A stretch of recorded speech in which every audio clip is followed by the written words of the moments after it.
Hello everyone, welcome back to IGNOU exams. आज मैं आपको इग्नू के कोर्स BEGE 141 अंडरस्टैंडिंग प्रोज करवाऊंगी। देखिए, मेरे पास इसकी कोई बुक या मटेरियल अवेलेबल नहीं है। सो जो आपके पेपर्स हैं, असाइनमेंट्स वगैरह हैं, उनको एनालाइज करके मैंने कुछ टॉपिक्स को सेलेक्ट किया है जिसके बारे में मैं आपको समझाऊंगी। आप मुझे कमेंट कर दीजिएगा, अगर आपको इस तरीके से समझ आता है तो बाकी के पार्ट्स में इसके अपलोड कर दूंगी, और अगर नहीं समझ में आता है तो फिर मैं आगे इसको रिकॉर्ड नहीं करूँगी। तो ये चीज़ आपके कमेंट के ऊपर डिपेंड करती है कि मैं इसमें आगे और रिकॉर्ड करूँ या नहीं करूँ। चलिए स्टार्ट करते हैं। आज का हमारा पहला टॉपिक है प्रोज क्या होता है। ऑब्वियसली जो हमारा सब्जेक्ट है उसके बारे में आपको नॉलेज होनी चाहिए। इससे रिलेटेड क्वेश्चन आ जाता है, प्रोज क्या होता है, कितने टाइप्स के प्रोज होते हैं, वैरायटी क्या होती है प्रोज की। तो इसके बाद में, इस वीडियो के बाद में आपके ये सारे डाउट्स डेफिनेटली दूर हो जाएंगे। स्टार्टिंग करते हैं, प्रोज क्या होता है। प्रोज क्या है? एक वर्बल और रिटन लैंग्वेज हो सकती है, बोलकर किसी चीज़ को एक्सप्लेन करना, या फिर रिटन फॉर्म में, जैसे आप बुक्स देखते हैं, नॉवल देखते हैं, वहाँ पे आपको रिटन में मटेरियल अवेलेबल होता है। तो ये दोनों ही तरीके से प्रोज होते हैं। बेसिकली जो प्रोज है उसकी कंडीशन क्या होती है? That follows a natural flow of speech. जहाँ पे जो स्पीच है ना, जो चीज़ बोली जा रही है, कुछ बात करी जा रही है, उसका एक नेचुरल फ्लो है, उसमें कोई एज सच आप कुछ फेक चीज़ें उसमें नहीं डाल रहे हैं, तो वो चीज़ आती है प्रोज में। It is the most common form of writing use in both fiction. अब जो प्रोज है ना, वो बहुत ही कॉमन फॉर्म है राइटिंग की, फिक्शन और नॉन फिक्शन में उसका यूज़ किया जाता है। प्रोज वर्ड कहाँ से डिराइव किया गया है? तो ये एक लैटिन वर्ड है, प्रोजा ऑडियो, वहाँ से इसको डिराइव किया गया है, जिसका मतलब क्या होता है? Straight forward. मतलब कि जो प्रोज है ना, उसमें एक स्पीच हो रही है, एक फ्लो हो रहा है, तो वो तभी पॉसिबल है ना जब कोई चीज़ फ्लो में है। अब जैसे कि मानिए एक प्रोज होता है और एक होती है पोएट्री। पोएट्री में क्या होता है, जो हम वर्ड्स को यूज़ करते हैं ना, वो बहुत ही फिगरेटिव वर्ड्स होते हैं। आप इस तरीके से वर्ड्स को यूज़ करते हैं कि उनमें जो मीनिंग है ना, वो काफ़ी हद तक चेंज हो जाता है। अगर आपको थोड़ा बहुत आइडिया होता है, जब आप पढ़ते हैं ये चीज़ें, तभी आपको पता चलता है कि जो पोएट्री है ना, उसमें जो वोकैबुलरी यूज़ करी गई है, उन वर्ड्स का क्या मीनिंग है और क्या मीनिंग नहीं है। लेकिन प्रोज में ऐसा नहीं होता। आपने बहुत सारी नॉवेल्स रीड करी होंगी। आप स्कूल में जब पढ़ते हैं तो आपको एक एक्स्ट्रा बुक लगवाई जाती है जिसे नॉवल कहते हैं, वो तब आपने पढ़ी होगी। नहीं तो वैसे भी अगर आपको रीडिंग वगैरह का थोड़ा भी क्रेज़ है तो आप पढ़ लेते हैं। लेकिन पोइट्री में, ट्रांसलेशन में बहुत ज़्यादा स्ट्रॉन्ग वोकैबुलरी चाहिए और चीज़ों को समझना पड़ता है। लेकिन प्रोज में ऐसा नहीं होता। बहुत ही क्लियर वर्ड्स को उनके यूज़ किया जाता है। जो वोकैबुलरी है वो बहुत ही नॉर्मल सेंस में यूज़ करी जाती है। नॉर्मल का मतलब ऐसा भी नहीं है कि बिल्कुल ही ईजी वर्ड्स का यूज़ किया जाएगा, बट पोइट्री के कंपैरिजन में वोकैबुलरी काफ़ी स्ट्रेट फॉरवर्ड होती है। अगर हम एक और यहाँ पे डेफिनेशन भी आपको दे रखी है राइटिंग में, अगर प्रोज की बात करें तो कोई भी जो रिटर्न वर्क जो एक बेसिक ग्रामेटिकल स्ट्रक्चर को फॉलो करता है, जहाँ पे वर्ड्स हो चाहे फ्रेज हो, इनको सेंटेंस और पैराग्राफ में अरेंज किया जाता है, तो उसे भी हम क्या कहते हैं? प्रोज कहते हैं। प्रोज की यहाँ पे सिंपली आपको डेफिनेशन दे रखी है। Prose simply means language that follows the natural pattern found in everyday speech. जो भी आप डेली लाइफ में, डे टू डे लाइफ में वर्ड्स को, वोकैबुलरी को यूज़ करते हैं बोलने के पर्सपेक्टिव से, तो उसमें जो भी नेचुरल पैटर्न होता है, डेली जो स्पीच होती है उसमें जो भी नेचुरल पैटर्न होता है, वो प्रोज का एक सिंपली एग्जाम्पल होता है। नेक्स्ट, टाइप्स ऑफ प्रोज अगर हम देखें तो यहाँ पे आपके पास में नॉन फिक्शनल प्रोज है, फिक्शनल प्रोज है, हीरोइक प्रोज है और प्रोज पोएट्री है। देखिए, जो ये प्रोज है ना, इनको ये डिपेंड करते हैं स्टाइल के ऊपर और पर्पस के ऊपर कि क्या इनका स्टाइल है, कहाँ पे इसको यूज़ किया जा रहा है, फिक्शन में, नॉन फिक्शन में, किस तरीके से इनको यूज़ किया जा रहा है। उस अकॉर्डिंग जो प्रोज है उनके टाइप्स आपको यहाँ पे गिवन है। वन बाय वन हम एक एक को एक्सप्लेन करेंगे, मैं आपको समझाऊंगी ये क्या होते हैं। और सेकंड जो लास्ट इसमें पैराग्राफ में आपको समझाऊंगी वो है वैरायटी ऑफ प्रोज। तो वैरायटी में क्या क्या है? एक्सपोजिटरी, डिस्क्रिप्टिव और नरेटिव। ये जो क्वेश्चन है ना, एक्सपोजिटरी प्रोज क्या होता है, एक्सपोजिटरी, देखिए इसको थोड़ा प्रोनाउंस देख लेना। ये जो प्रोज है ना, ये आपका असाइनमेंट में भी क्वेश्चन है, तो इसका मतलब ये चीज़ इंपॉर्टेंट है। तो यहाँ पे वैरायटी दे रखी है जो कि 3 टाइप्स में होती है, और यहाँ पे आपको टाइप्स ऑफ प्रोज दे रखे हैं जो कि 4 कैटेगरीज में इसको डिवाइड किया गया है। स्टार्टिंग करते हैं नॉन फिक्शनल प्रोज से। नॉन फिक्शनल प्रोज क्या होता है? देखिए, नॉन फिक्शनल प्रोज़ होता है, इसका मतलब ये है कि कोई भी जो ट्रू स्टोरी आपको दे रखी हो, कोई फैक्चुअल इन्फॉर्मेशन, फैक्चुअल डेटा आपको दे रखा होता है ना, उससे जब आप चीज़ों को रिलेट करके पढ़ते हैं तो वो हमारे पास नॉन फिक्शन प्रोज़ में आता है। जहाँ पे आपके पास में जो डेटा है ना वो बहुत फिक्स है, चीज़ें आप जो भी यूज़ कर रहे हैं वो एक फैक्चुअल इन्फॉर्मेशन का यूज़ कर रहे हैं। जैसे डेटा यूज़ करते हैं ना, कोई भी टेक्स्ट बुक हो, एनसीईआरटी की जितनी भी बुक्स हैं उसमें जितने भी चीज़ें आपको लिखी हुई हैं वो सब क्या है, नॉन फिक्शन प्रोज में आती हैं। इसके अलावा न्यूज़पेपर आप देखते हैं, आर्टिकल देखते हैं, कोई भी इंस्ट्रक्शन जो मैनुअल होती है ना, लैब में आपने देखा होगा इंस्ट्रक्शन मैनुअल होती है, प्रोस्पेक्टस होता है, तो ये चीज़ें जो होती हैं ये नॉन फिक्शन प्रोज के अंदर आती हैं। आप अगर कोई नावल वगैरह की भी बात करें तो इसमें एक नावल आप सबने पढ़ी होगी, एनी फ्रैंक की diary of a young girl. तो उनके बारे में जैसे किसी की ऑटोबायोग्राफी होती है ना, या फिर किसी की बिब्लियोग्राफी होती है, मीन्स कि किसी एक पर्टिकुलर चीज़ के बारे में एक स्टैटिक इन्फॉर्मेशन आप प्रोवाइड करते हैं। फिक्स डेटा होता है, फैक्चुअल इन्फॉर्मेशन होती है, जहाँ पे चीज़ें बहुत ही फिक्स होती हैं। तो वो चीज़ें किस में आती है, नॉन फिक्शनल प्रोज के अंदर आती हैं, जहाँ पे आप फैक्चुअल या फिर जो स्टैटिक डेटा होता है इनसे रिलेटेड बात करते हैं। नेक्स्ट है फिक्शनल प्रोज। फिक्शन प्रोज जो होता है ये बहुत ज़्यादा मोस्ट पॉपुलर है लिटरेरी प्रोज में। जब भी कोई रिटर्न प्रस्पेक्टस होता है, जैसे नॉवल है, शॉर्ट स्टोरीज़ हैं, कोई कैरेक्टर है, किसी डायलॉग है, कोई सेटिंग कर रहे हैं, कोई प्लॉट सेटिंग है, तो उसके अंदर जो फिक्शनल प्रोज है वो बहुत बहुत ज़्यादा कॉमन प्रोज है। लिटरेरी टाइम पे जो फिक्शन होता है ना, उसके अंदर जो लिटरेरी चीज़ें होती हैं, मतलब जो रिटर्न में जो मटेरियल अवेलेबल होता है, लिटरेरी प्रोज में ये फिक्शनल प्रोज बहुत ज़्यादा कॉमन और पॉपुलर प्रोज माना जाता है, जिसका यूज़ नॉवल में, शॉर्ट स्टोरीज़ में, और जो कैरेक्टर्स होते हैं, प्लॉट सेटिंग होती है, डायलॉग राइटिंग होती है, तो उसमें इसका यूज़ किया जाता है। सेकेंड लास्ट आता है हीरोइक प्रोज। अब जो हीरोइक प्रोज है ना, इसका मतलब क्या होता है, अब नेक्स्ट आता है हीरोइक प्रोज। तो देखिए यहाँ पे क्या है, कोई भी ना आपके पास में रिटर्न मटेरियल अवेलेबल हो, या फिर कोई चीज़ प्रिजर्व्ड आपने करी हुई हो जिसका ओरल ट्रेडिशन होता है, बट इसका मतलब ये नहीं है कि आप उस चीज़ को दोबारा से रिकॉल नहीं कर सकते। जैसे आप कोई भी जो रिकॉर्डिंग्स वगैरह देखते हैं, सीडीज़ बनती हैं, कैसेट्स बनती हैं, तो वहाँ पे क्या है, आपके पास में मटेरियल भले ही रिकॉर्डेड है, भले ही ओरल फॉर्म में है, लेकिन आप उसको दोबारा से रिसाइटेड कर सकते हैं। तो ऐसी जो चीज़ें आती हैं वो आती हैं हमारे हीरोइक प्रोज में। जैसे कि आप यहाँ पे कुछ भी पहले के टाइम की जो भी टेल्स थी, स्टोरीज़ थी, जो कि मिथिकल, जैसे वॉरियर्स होते हैं, या फिर कुछ ऐसी चीज़ें जो पहले की टाइम की स्टोरीज़ आप पढ़ते हैं, जिसे एक स्टोरी राइटिंग होती है ना, कि एक जो सोते टाइम पे, बेड टाइम पे बच्चों को सुनाई जाती है, तो उसमें क्या है, एक तरीके का इमेजिनेशन आप क्रिएट करते हुए चले जाते हैं, तो वो चीज़ आती है आपकी हीरोइक प्रोज में। नेक्स्ट आता है आपके पास में प्रोज पोइट्री।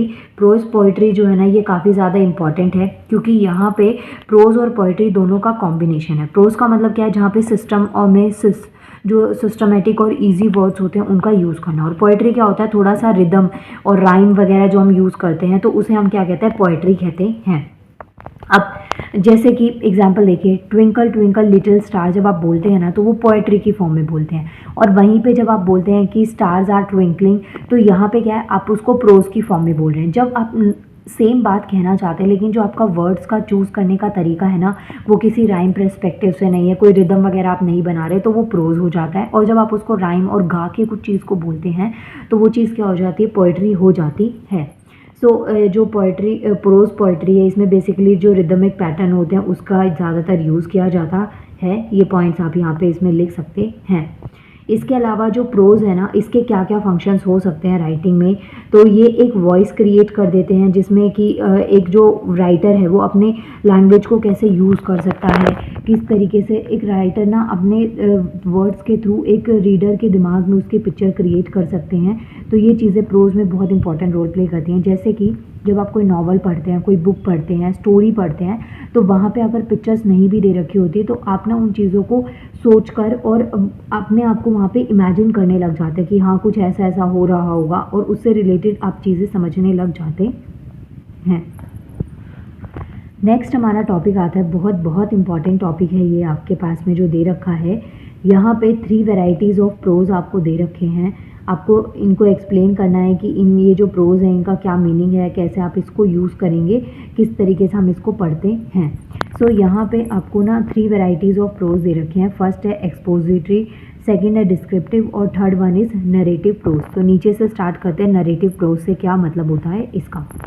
देखिए, जब भी नरेटिव प्रोज होता है ना, ये बेसिकली इंसिडेंट और इवेंट्स को डिस्क्राइब करने के लिए यूज़ किया जाता है। जितने भी इंसिडेंट्स हो रहे हो, इवेंट्स हो रहे हो, तो उनको डिस्क्राइब करने के लिए जब चीज़ों का यूज़ करते हैं तो वो हमारे पास नरेटिव प्रोज होता है। अब इसके अंदर बेसिकली होता क्या है कि एक जैसे टाइम बीतता चला गया तो उस टाइम पे क्या क्या सिचुएशन हो रही हैं, तो उसे हम नरेटिव प्रोज कहते हैं।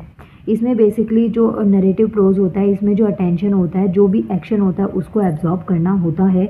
अब वो स्लो भी हो सकता है, फास्ट भी हो सकता है, प्लस जो नरेशन है वो कलरफुल, एक्साइटिंग या फिर जो हाइटेंड होती है ना, मतलब बहुत ज़्यादा फैक्चुअल और मैटर्स जो फैक्ट के यूज़ करे जाते हैं, उससे इसको नरेटिव फॉर्म में यूज़ किया जा सकता है। वहीं पे अगर नरेटिव की बात करें, जो नरेशन होती है, नरेटर्स जो होते हैं वो इमेजिनेटिव भी हो सकते हैं, ऑब्जेक्टिव भी हो सकते हैं। मतलब कि अपनी इमेजिनेशन से भी चीज़ों को क्रिएट कर सकते हैं और एक वो चीज़ ऑब्जेक्टिव भी हो सकती है।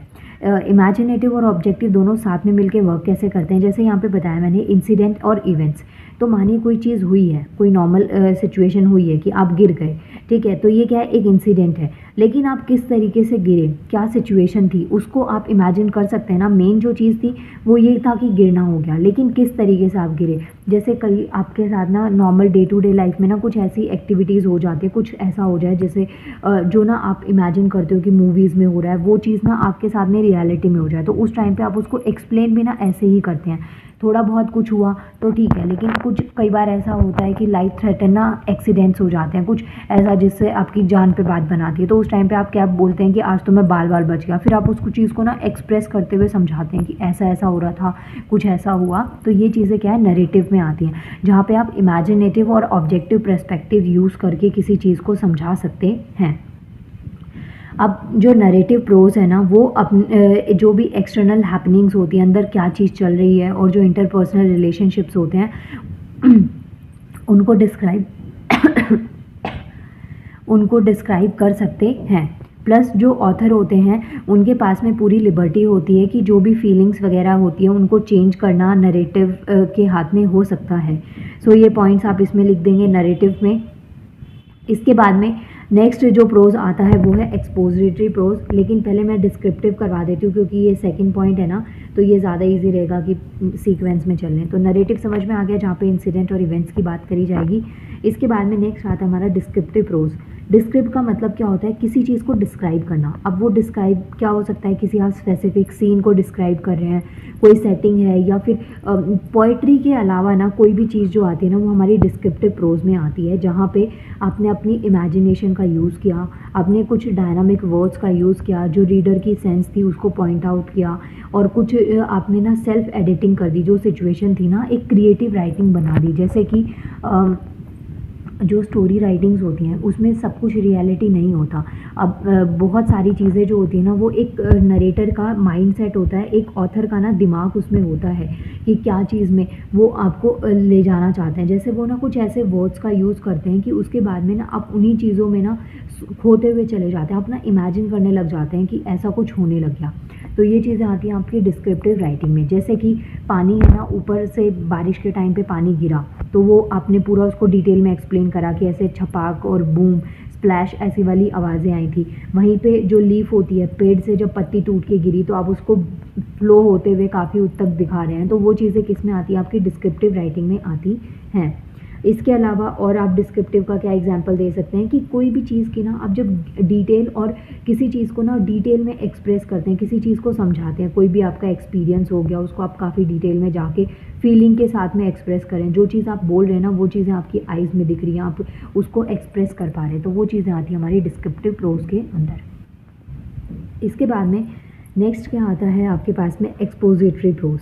अब जो एक्सपोजिटरी प्रोज होता है ना, इसका मतलब होता है किसी चीज़ को एक्सप्लेन करना, कोई भी जो सब्जेक्ट है ना कंसिडरेशन के साथ में आप उसको क्या कर रहे हैं, एक्सप्रेस कर रहे हैं। जैसे कि कोई भी जो वर्क ऑफ स्कॉलरशिप हो गया, रिलीजन हो गया, फिलॉसफी हो गया, साइंस एंड टेक्नोलॉजी की जितनी भी बुक्स होती हैं, पॉलिटिकल साइंस, एनसीईआरटी, जितनी भी चीज़ें होती हैं ना, ये हमारी एक्सपोजिटरी प्रोज के अंदर आती हैं। काफ़ी ये जो है ना एक्सपोजिटरी प्रोज ये काफ़ी ज़्यादा इंपॉर्टेंट है, क्योंकि इसके बारे में ना ज़्यादातर चीज़ें आपको पढ़ने को मिलती हैं। तो ये है ना कि एक्सपोजिटरी प्रोज का हम ज़्यादातर यूज़ करते हैं। कहीं पे भी आप कोई भी स्टैटिक पोर्शन पढ़ते हैं जहाँ से आप ना चीज़ों को समझ रहे हैं, इन्फॉर्मेशन कलेक्ट कर रहे हैं, जैसे कोई भी आपका न्यूज़पेपर हो गया, मैगज़ीन आर्टिकल है, कोई इंस्ट्रक्शन मैनुअल है, तो उसमें जो भी राइटिंग होता है ना, जिसको फैक्ट्स के साथ में एक्सप्लेन किया जाता है, तो वो चीज़ें किस में आती हैं, आपकी एक्सपोजिटरी प्रोज के अंदर आती हैं। इसमें जो राइटिंग होती है उसको एक्सप्लेन किया जाता है। अब राइटिंग का जो टाइप है ना, वो कुछ भी हो सकता है, एसेज हो सकते हैं, मैगज़ीन हो सकते हैं, मैगज़ीन आर्टिकल्स हो सकते हैं, और काफ़ी लंबे में उसको लॉन्ग टाइम चीज़ों को, काफ़ी चीज़ें उसमें ऐड ऑन करके उसको एक्सप्रेस किया जाता है, एक्सप्लेन किया जाता है। साइंटिफिक रिपोर्ट्स हो गई, एकेडमिक एसेज हो गए, मैगज़ीन आर्टिकल्स हो गए, तो ये सब चीज़ें जो होती हैं वो एक्सपोजिटरी प्रोज का एक एग्जाम्पल होता है, जहाँ पे बेसिकली आपको एक इन्फॉर्मेशन कलेक्ट करें, एक नॉलेज के पर्सपेक्टिव से आप उस चीज़ को रीड करते हैं या लिखते हैं, तो वो चीज़ें हमारे पास में एक्सपोजिटरी प्रोज में आती हैं। सो माय डियर व्यूअर्स, देखिए अभी मैंने आपको प्रोज बताया, क्या कितने टाइप्स होते हैं, वैरायटी समझा दी, ये हमारा टॉपिक कंप्लीट हो गया है। आप मुझे कमेंट करिएगा अगर आपको ये कंसेप्ट इस तरीके से समझ आ रहा है, वीडियो समझ आई है, हेल्पफुल है, तो मैं इसको आगे इसका सब्जेक्ट की रिकॉर्डिंग करूँ, क्योंकि एक बच्चे ने मुझे कमेंट किया था कि 25 का ना आपका इसका एग्ज़ाम है, तो आप मुझे बता दीजिए। अगर आप चाहते हैं ऐसे कंटिन्यू करना तो मैं कर दूँगी, अदरवाइज़ आप असाइनमेंट तो एटलीस्ट कंप्लीट पढ़कर जाइएगा, उससे आपको एग्ज़ाम में काफ़ी ज़्यादा हेल्प मिलेगी। नाउ मिलते हैं नेक्स्ट वीडियो में। थैंक यू सो मच, और प्लीज़ वीडियो को लाइक करिएगा, चैनल को सब्सक्राइब करना अगर आप चैनल पे नए हैं तो। थैंक यू सो मच, मिलते हैं नेक्स्ट वीडियो में।